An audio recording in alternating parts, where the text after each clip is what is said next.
Ever heard someone say, "It's a piece of cake"? What does it mean?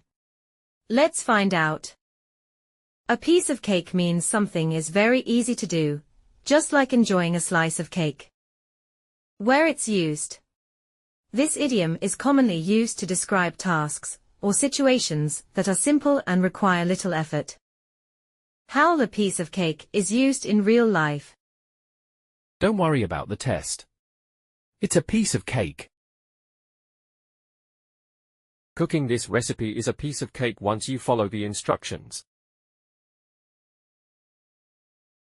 For someone like her, solving that maths problem was a piece of cake.